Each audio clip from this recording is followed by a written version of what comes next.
Hello, this is Brian Foster, and I'm talking about Spiritism. Today is November the 1st, 2021. Let's begin with a prayer. Dear Jesus, please help us in our quest for spiritual knowledge. Please provide us discernment and understanding so we may understand and comprehend who we are here in the physical world, what we shall be in the spirit world, and how can we help others in this physical life that we are in during these pretty chaotic times, and how to understand and respond to everything that is happening to us, and to provide us your strength, O Lord, so we can be victorious in our trials and tribulations on earth. Amen.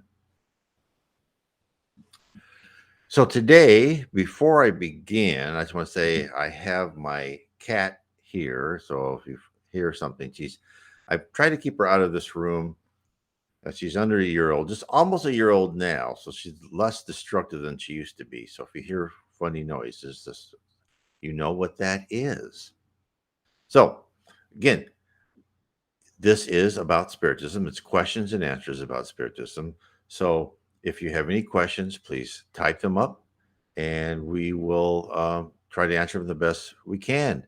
And here's someone's already typed happy belated Halloween. Yes, Halloween's always been special to me. It's the my dad's birthday was Halloween. So it was always easy to remember. Never forgot that birthday.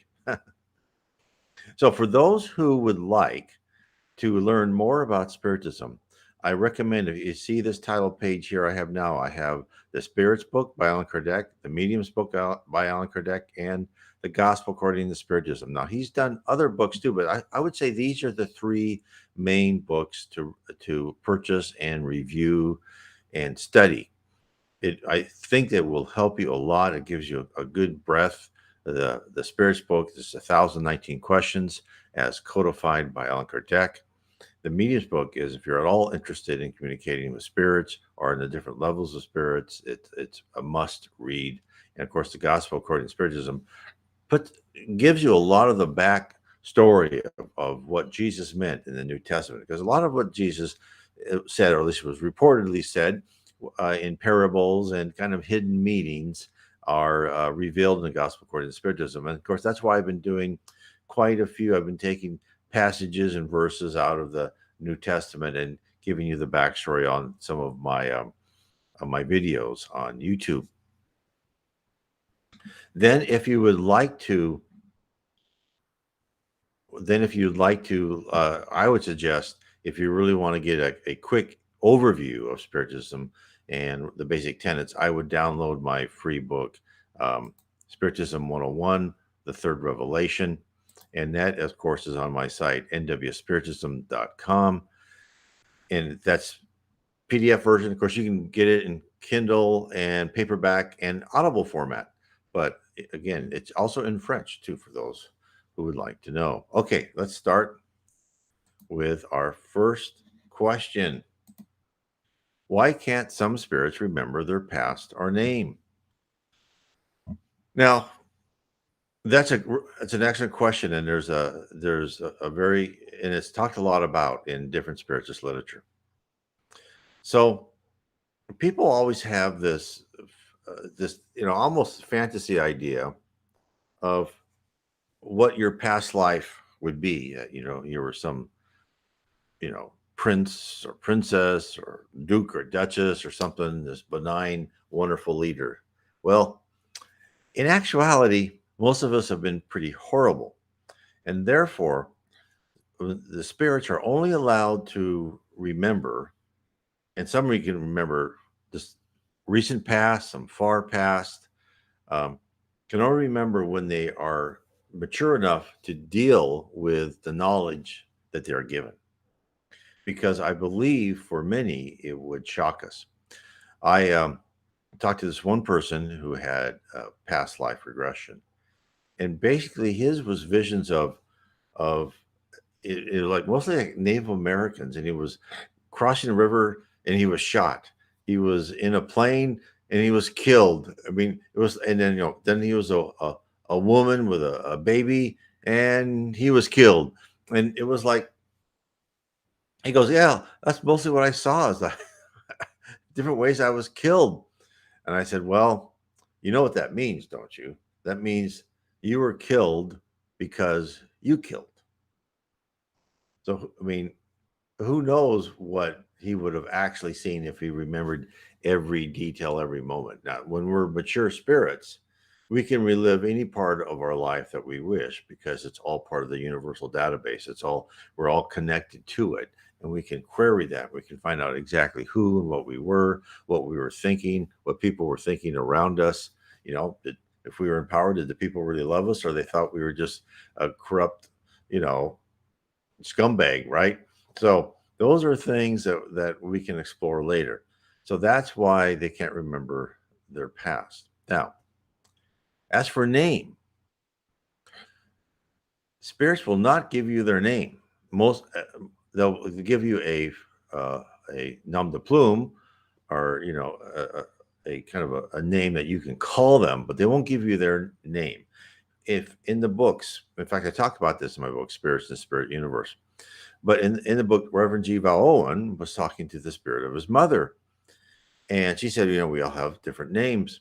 And she even told what the name of Moses was. I forgot, it was a kind of a pretty long name. And she goes, but you'll find out I can't give you your name, my name. And she goes, well, why? Because I can't tell you now, but you'll find out when you're up here in the spirit world. So I believe if you have a spirit's name, it's like I give you my cell phone number.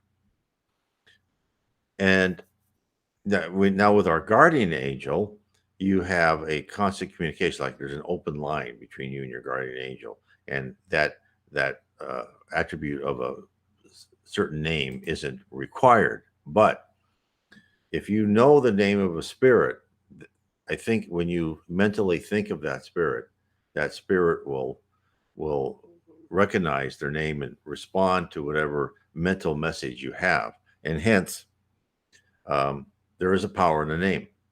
And in fact, that has been in our history as far as talking about the witchcraft and different priestly rites, and all the way back before ancient Egypt is when people would say they would entrap spirits and so forth, because and they'd get their name, because then with their name they could be actually called, they could at least be notified. Doesn't mean they could be summoned, right? I think a lot of this things that you could summon spirits and control spirits is it's possible by really a dominating uh, person, who is interested in kind of the black arts, and not something anybody would want to do. But that's why I would think that they wouldn't give you the spirit name. Now, if the question is their past name, like who was I in the past? Well, that's all part of remembering their past. And I've said this before, but I will, what I've learned of my own past, I have heard nothing that is beneficial. I shouldn't say beneficial. I've heard nothing about myself that was a good deed that I've done. I've only heard bad things that I've done. And if my opinion is, and so let me tell you some of the bad things I've been told I've done in past lives. This is, I think, I'm hoping it goes far back, not recently, but the description of what I did probably as far back is I would have slaves, and this is back in probably Rome, or who knows time, or Persian time, or whatever. This is when we had slaves of all types. For them not to escape, I'd cut their feet off.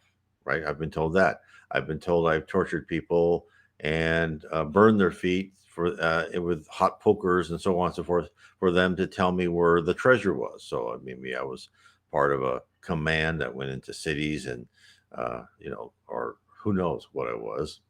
So those are things that, uh, and I think I was told those things just so I could come here and tell people that life after life really does transform you, and that you don't need, because so many people write me and say, well, how can I atone for my past deeds when I don't know what they are?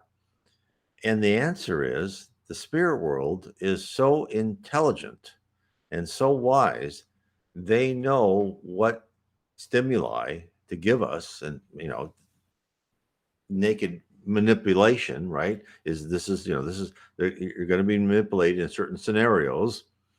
It's not perfect predestination where they know your choices, but you're going to put in these scenarios where you'll have to make hard choices, and you'll have to learn tough lessons, and so you'll become a better person. Now, it may take several lives, because in one lesson you may learn it, or you may ignore it. Then they'll give you another lesson. It doesn't work, and another lesson. So, yes. And then we go here. It says, sounds like you had a foot fetish gone wrong. Yes, exactly. In fact, um, when I was born, and I don't remember this, I was only told this, I had a club foot. And I never thought about it before, but of course that was corrected, because now they know how to correct it when they're babies by putting those like ankle sturdies on and connecting them and twisting your foot correctly. Because when you're a baby, your bones aren't solidified. Um, so that must have been my my own self doing that to correct something that I've done wrong in the past. So these, even these little, like birth defects, that like the defect that I had, is all about you as a spirit trying to atone for what you've done wrong. So yeah, you never know. You never know how you're born and what talents you have or what talents you're not allowed to have. I knew this person, wonderful. I know this person, wonderful person, great singing voice, right? But really never allowed to to be known. And to me, I thought, well, it's that had there was a reason for that. Probably in the past, they became rich and famous, and they abused it. And this time, they said, no, we're not going to let you use that talent and to do everything what you wanted. You're going to need to survive by other means on this life. And here's it goes, oh, I had club feet. Oh, there you go. So another person that yeah, you may have done something too that you may not have been proud of. So there's a reason. There's a reason for everything.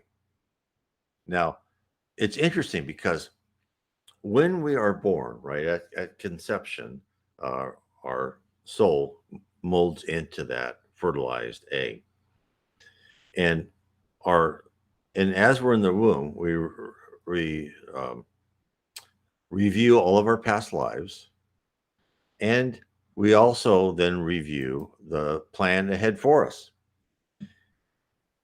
And we create in our own mind a model of what physically we should look like, given the constraints of the DNA of the two parents.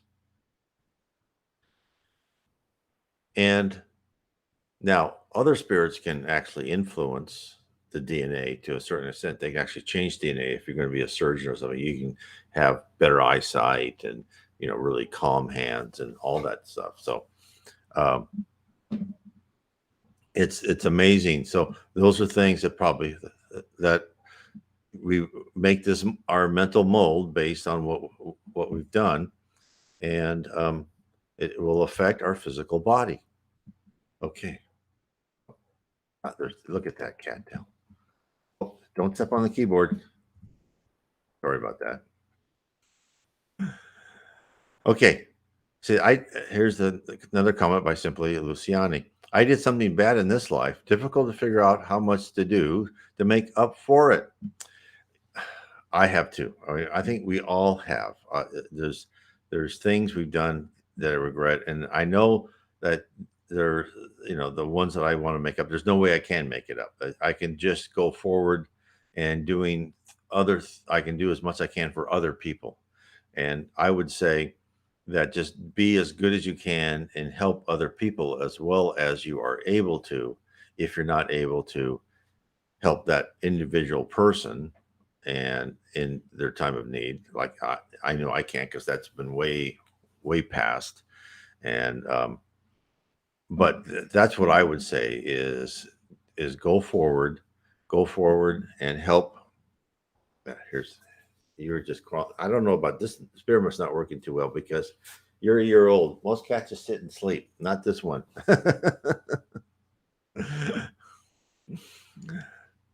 So yeah, that's what I would do is I would just try and be as loving, charitable, and fraternal as I could be, and pick out people to give your attention to.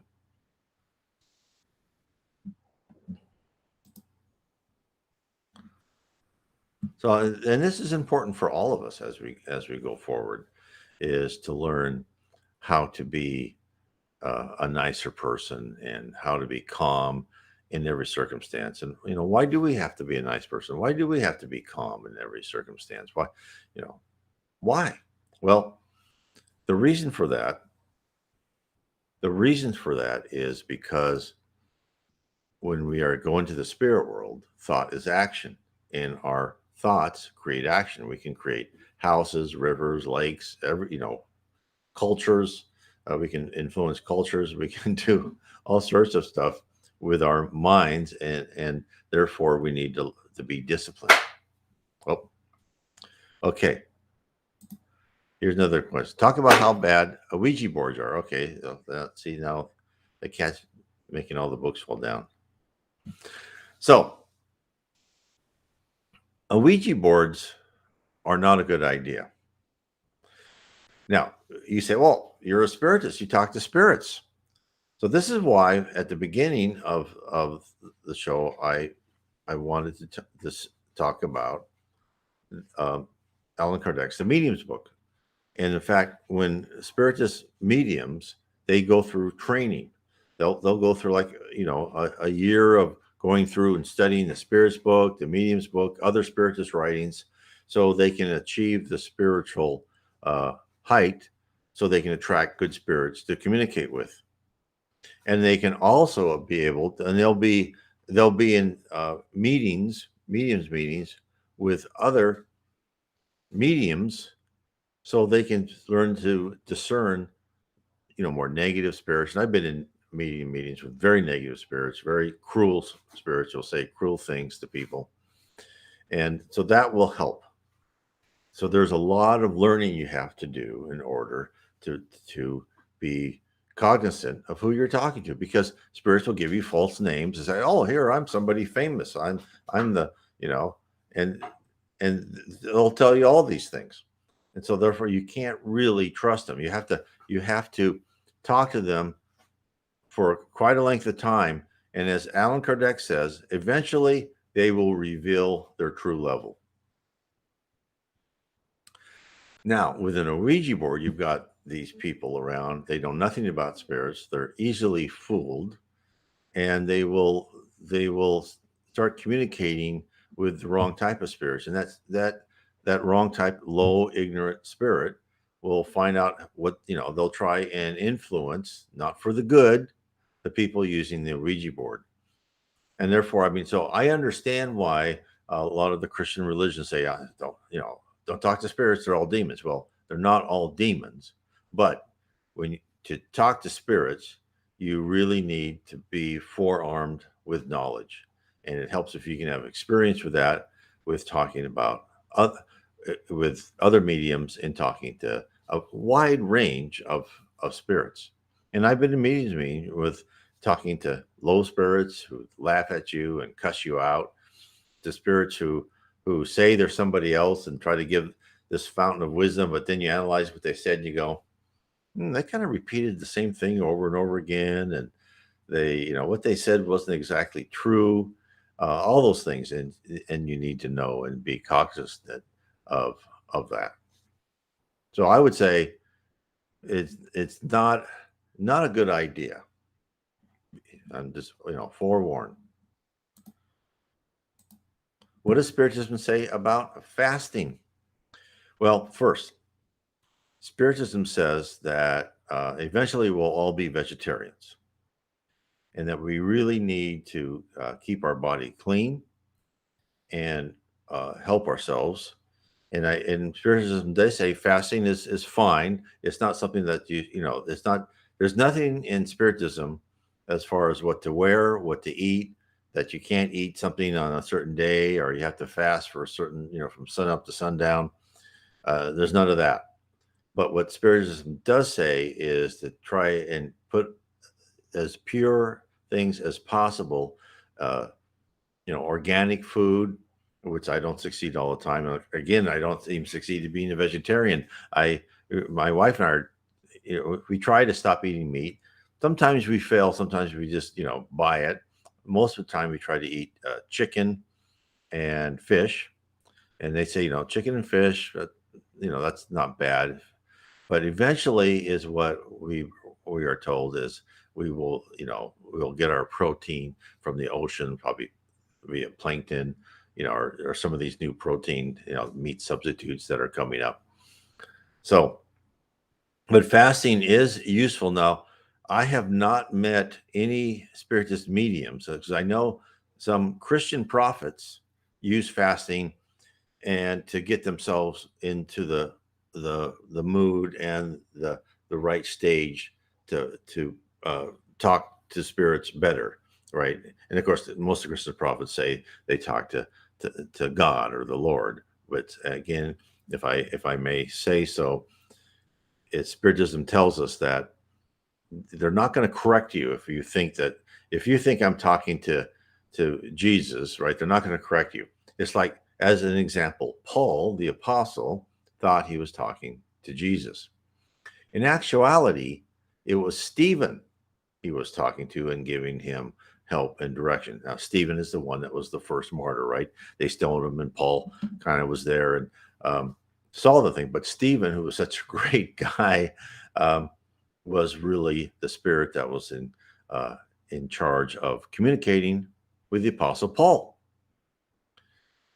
So that kind of went off on a tangent, but so a lot of these Christian prophets and prophets of other religions may think they're talking to somebody, and they won't say no, you're wrong, because, and also they'll say things like, oh, I've been in heaven and they this and this, and you think, well, and I think, well, that's not exactly what Spiritism says, but this is what will happen. It's like Edgar Cayce was a very devout Christian. He did not believe in reincarnation, and he communed a lot with the spirits as he was doing this kind of a sleep trance. They didn't say, Edgar Cayce, you're absolutely wrong, there is reincarnation. No, they let him learn. They're not going to tell you when you're wrong. Essentially, they're going to try to lead you softly, give you some background information. And because then, when he went through these kind of sleep trances and he wrote things, or actually a lady took him down for him, he finally came to the conclusion that, yeah, there is reincarnation.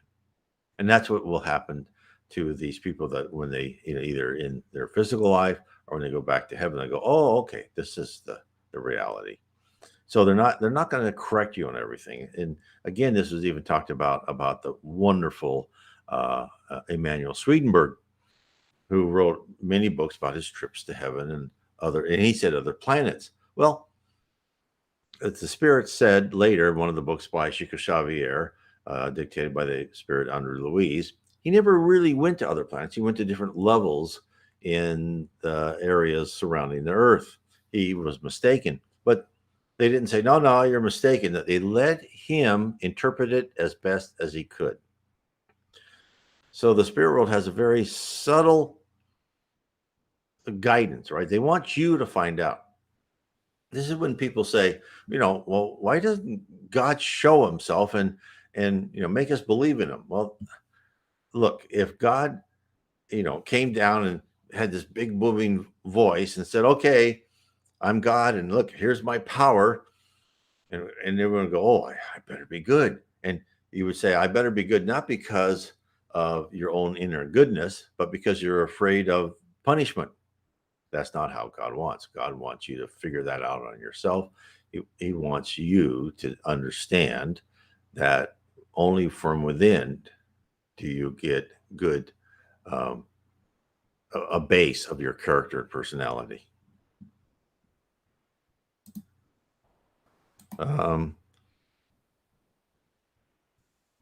If you mount spirits, grounding foods are a must.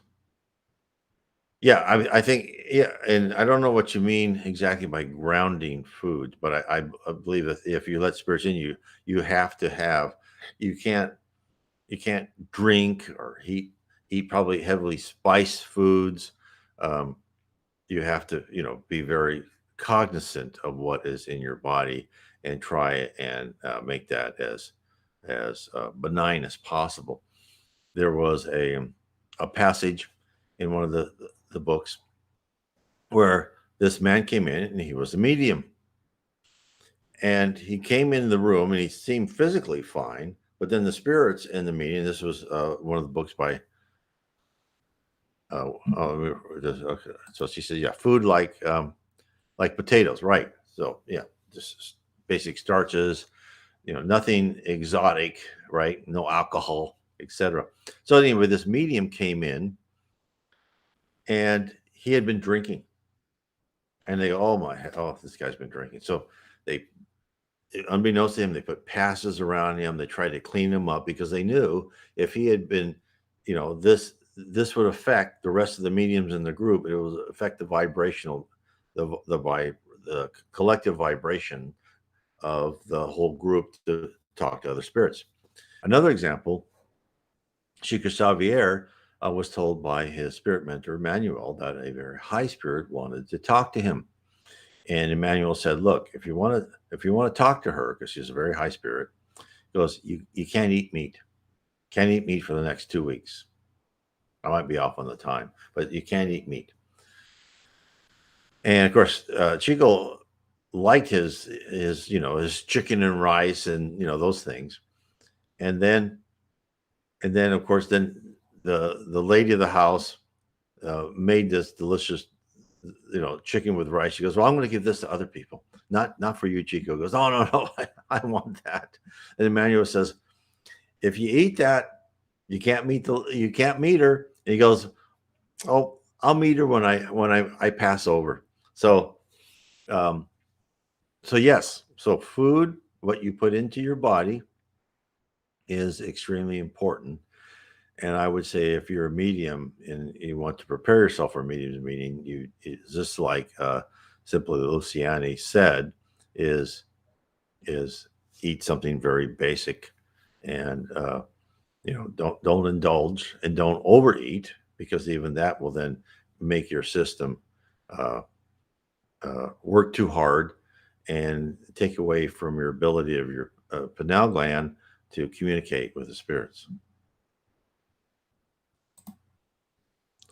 Okay, so Joe Jocko says, "I'm reading that book now. Great book." So I'm not quite sure what book you're talking about. If you can give us the title of that book, that would be great. I don't know if it's the Spirits book or the Book of Mediums, or it could be some other book. So anyway, to finish that, so that's an important thing, is to cleanse yourself, and it's good for you too, right? Although I know that a lot of us love and adore food, which brings me to the next thing. Is I've had people say, "Well, do we still eat when we're in heaven?" Because I like eating, and of course, many of us do.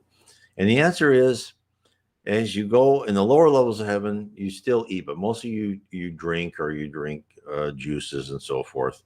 And then as you go higher and higher, you just mostly you'll drink magnetized water. You'll get nutrients from the sun, from the atmosphere, and you won't have that urge anymore, because you're more ethereal. You're very less matter, and you're more energy, and you can get the energy from the environment. And I know that to a lot of us says, "Well, that doesn't sound like heaven. I want to eat as." I don't know if anybody remembers that wonderful movie, Defending Your Life, where he's you can eat as much as you want. You never gain weight. And of course, that would be our ideal of heaven. But what I tell people is that like anything else, when you're a child and you get a new toy, you concentrate on that toy. But then you get another new toy, and you forgot the old toy, and it's lower priority, and you're enjoying this new thing. And it's the same thing as we rise in heaven. We have these new powers. We have these new exciting things happening to us, exciting missions, going to universities and colleges there, going on trips to Earth and maybe other planets. There was those type of things, and so that excitement decreases your quest for eating.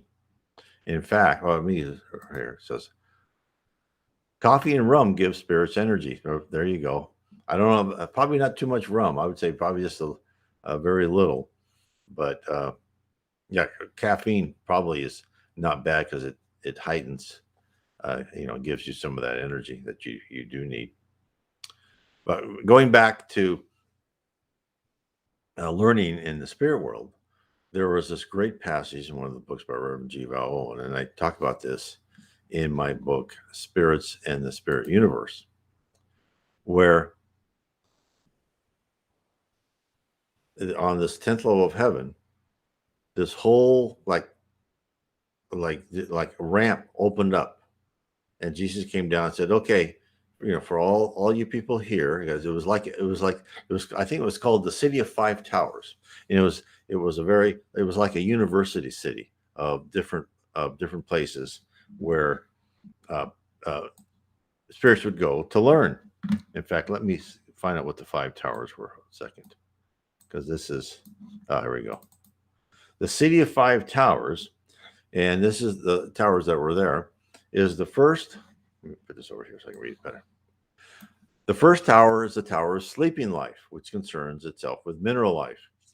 The second is the tower of dreaming life, which concerns with plant life. The third tower is a tower of waking life, which covers animals' life. And the fourth is a tower of consciousness, which is the study of free-willed humans. And then the great tower is the tower of angelic life, which watches over all the other forms of life and manages their evolution and progress. And of course, and the library center is in the Dome House. So that's the University of Five Towers. That's the city. So, this question. So it's also it goes like them. We will remember being human. Yes. So the spirits remember being human. Now, probably the spirits that like the rum and coffee are the ones that not so high. They're probably more of the middle tier ones. I would say the higher ones probably you should not indulge at all. But that's just my opinion, and I can be corrected on that one. So let me go back to University of Tower. So the University of Five Towers, they opened up this ramp, and they went into this huge convention, and they went through all the different booths where they saw how life was made, how mineral was made, how the evolution was directed, how the idea of the spiral is when you talk about when high spirits create life and create different things, it's a spiral shape, or it just and you can use a spiral even if you want to look at human cultures, right? Roman Empire will spiral up, then it'll go back down, and then something new will take, and it will spiral around, and it will be stronger than it was before. And so they did all of this. They did all of this, and they were showing people. Then they got to talk to people of other planets and what other forms of life and what they look like, and also, by the way, um, all life has its all forms of life has its origin in the spirit world. There's nothing that's on earth that was not at first explored in the spirit world. Okay. So the book that he's reading, great book, was Paul and Stephen. Yes. Okay. Oh yeah, because I was talking about Paul and Stephen. It is a great book, and it gives you so much more information about Paul. Now these are the books by Emmanuel, and in fact, one of the books behind me, this book, 2,000 Years Ago by Emmanuel, is very interesting too. And it talks about he was a senator, and he actually was visited by Christ, And Christ said, the reason I come to earth is to talk to the governing class of Rome to stop them from, enslaving people and taking territory, because the spirit world wanted Rome to be that shining city on the hill, not this great power that conquered and took the spoils. But they didn't learn, and then the Roman Empire was devastated. But again, something stronger took its place. But so that's another good book by the Spirit Manual, Psychograph by Chico Xavier. So yes, it is a great. I recommend that book to everybody. Okay, so Lucianne, she just said she agreed with me. Lower spirits will ask for food and things, but coffee, a little white rum, and tobacco is okay. So yes, that's exactly what I figured out. Is that that will attract them, and that will, as they probably, that you are like a trance medium, that you will be absorbed, because that's how spirits work. So for people who don't quite understand, what happens is a spirit can actually enter your body and kind of feel what you're feeling. So, and that will happen, let's say, in bars and so on and so forth, is that a spirit will actually be there, and they will kind of merge into what you are, and they will want to be part of that, and they'll feel that alcohol, they'll feel that drug or whatever, and that's how they remember their time on earth, because they may have been alcoholics, or they may just enjoyed it. So again, that person will like to be part of that, and then feel that kind of caffeine from coffee, smoking, etc. They want to feel that, because then when they kind of merge with you, they can feel what you're feeling in that human body. Okay.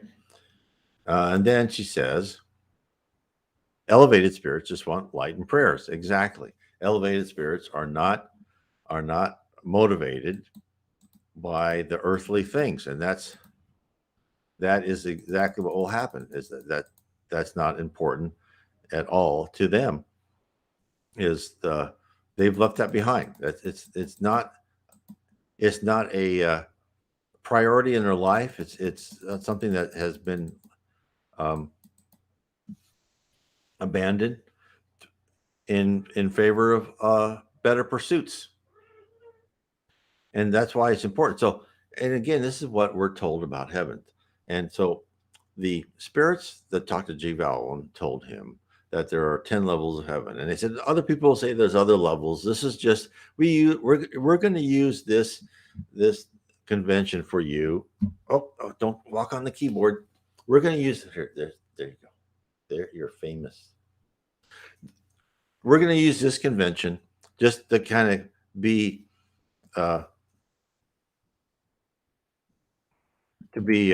consistent, because there were quite a few spirits that were talking to Reverend G. Valen. But what they say is, like, from levels 1 to 3, approximately, that those people are in heaven. They're great people, they're good people, but they're still like involved in earth. They're involved in their families, they're involved in the city that they came from, they're involved in the nation that they have this allegiance to, or this culture they have this allegiance to, or a certain religion that they said, this is kind of our religion. And so, but as spirits rise, they understand that we're all brothers and sisters, that the trials on earth, even though you have family members going through a really hard time, you should look at it as, that person's going through the trials and tribulation that they need, and therefore it's going to help them in the long run. It's not going to be a bad, there's no such thing as a bad experience. It's just a learning experience, and that whatever is happening to that person, as terrible as you think it may be at the time, is something that they will have to grow through, and that they will probably come out better when they're done with that physical life. And remember, when you're in this physical life, to us it seems, a day, a week, a month is forever. But when you're in the spirit life, it's like, boy, that went fast. It was like it's like when you were a kid and you were sent to summer camp and you didn't like it and it took forever, but you got home and it was behind you and you learned what you learned. And the same thing with the physical life. You know, I hate to say this, but sometimes we overrate the physical life, right? Because for me, it, death, I'm not afraid of death at all. You know, I used to be like, what's going to happen when I die? And, you know, will I remember who I am and all that stuff? And I'm not worried about that because you are who you are. And if you've been, if you tried to be a good person, you'll be in a good place.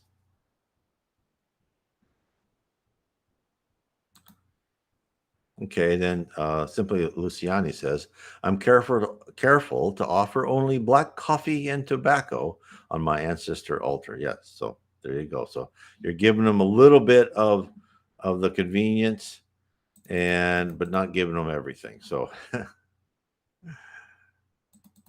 yeah, so they love that memory of that. Okay, so let me put this book up here. And oh wait, I wanted to do something else. Okay, no, I can't take it out. So I want to put the spirits book up there so people make sure that they look at the spirits book. Oop.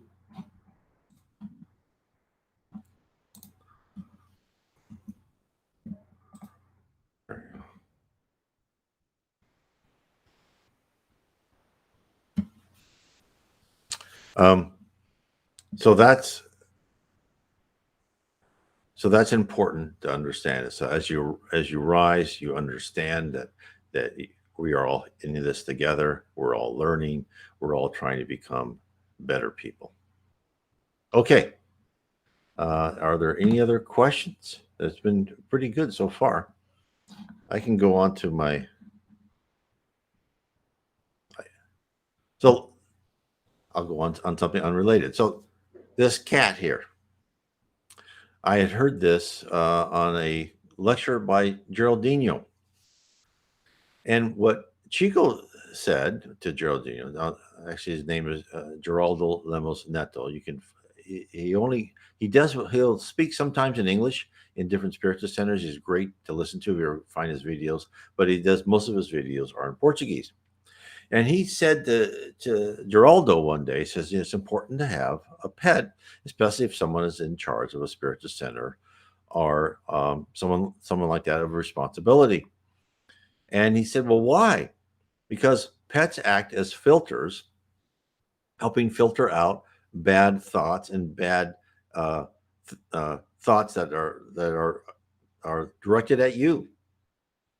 So this little cat here, nope, too fast for me, will act as a way, or your cat or your dog, right?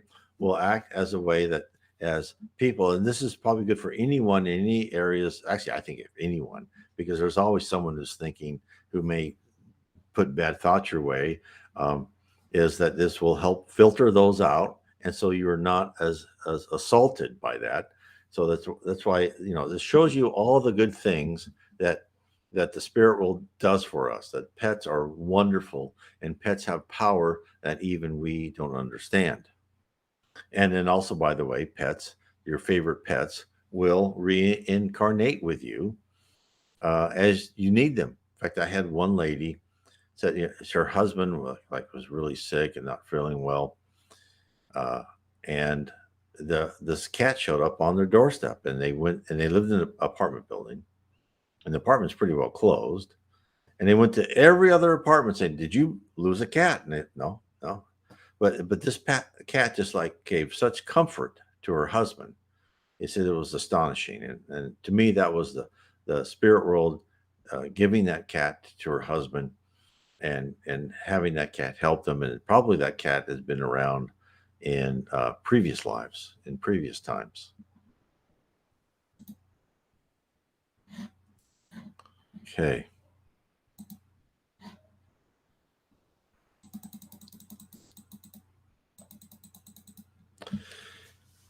Okay, if there's nothing else, this has been great, and thank you for participating. Again, what we do is every Sunday I have on a topic of spiritism, and then on Mondays is my spiritism Q&A, and then on Tuesdays I try to read something that's not a specific piece of spiritist literature. Like right now, I'm going through the book Through the Mist, which is a wonderful book written at the end of the 19th century, and about this really nice person, very very devout, wasn't part of organized religion so much, but went and helped people in the London slums, and then landed on in heaven. And this is what he's discovering about heaven. Oh, here's another question. I always wondered if one can elevate animals. Well, this goes about the whole trajectory of our incarnations. So we all start out as the very simple, logical, uh, encapsulated pieces of energy. And through the eons, and I mean eons, we control more and more complex entities. It could be uh, plankton, right? It could be an insect, could be a mouse. And so why is that? Because your paraspirit, which covers your physical body, is learning to control more and more complex organisms as they show up on Earth. So animals will we could have been an animal. Now, what I've read is that we're not allowed to know our past lives past a certain point. So you really don't know where you began. You don't remember your life as an ant, so to speak. I don't know how far back though. So animals will elevate, and of course they mostly go by instinct. They don't have free will, but they do have instinct.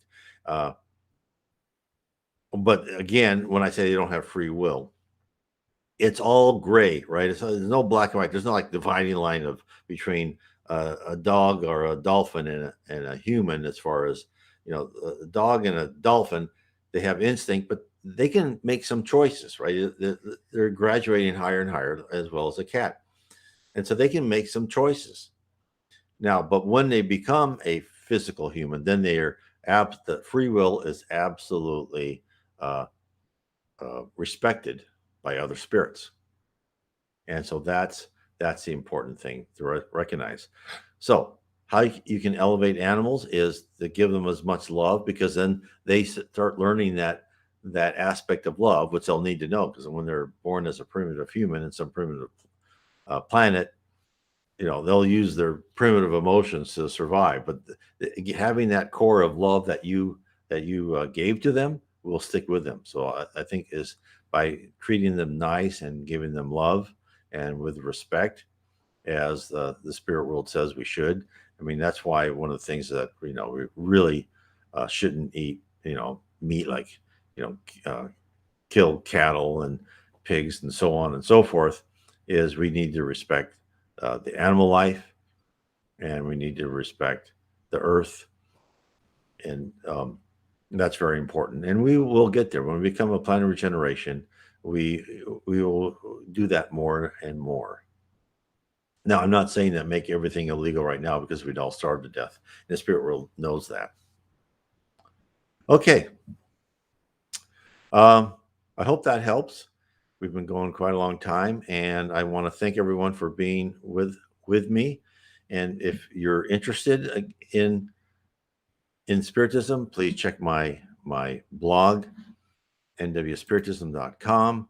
Go there, explore what you're seeing, explore the different articles, download the free PDFs, and you can also, of course, with the spirits book, I have that free on Audible, in an Audible format, not on Audible.